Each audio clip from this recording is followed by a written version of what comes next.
I'm Dave Bravo. I'm going to be representing San Pablo, Laguna in this year's 11th Masters of Pilipinas. Please come and support me as I do my best to bring them back. All right, Dave. Is this your first national pageant or meron ka ng sinalinan before? Actually, I already joined before, but that particular pageant, it's not actually as big as this event.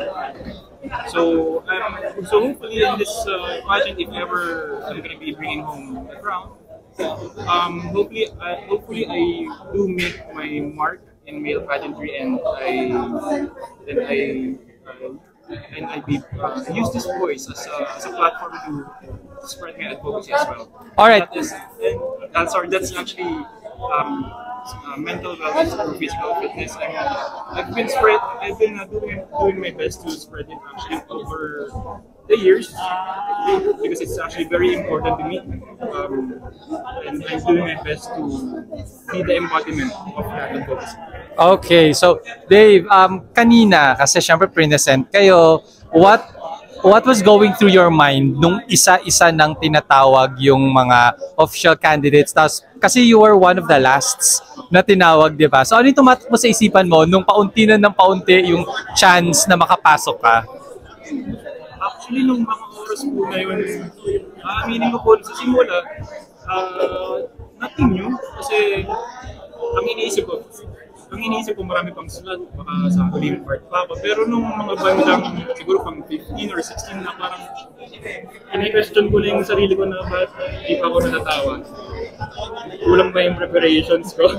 Parang may iba to So, nung tinawag na po ako na hindi po ako actually na last ako tinawag kasi pagkatingin ko sa left and right ko parang meron pa namang ibang deserve na official candidate din. Pero naging thankful na lang rin po ako. And kukunin ko po yung opportunity na to na mas i-improve pa yung sarili ko. Okay, you have parang a couple of weeks or a month pa siguro to prepare, di ba, for the competition. Ano ba sa tingin mo yung mas bibigyan mo ng focus para makakuha ka ng isa sa mga titles? Is it Q&A, body, or pasarela? Actually, sir, para sa akin ang mas bibigyan ko ng focus is putting myself in a proper state of mind, especially in the pageant or on the coronation day.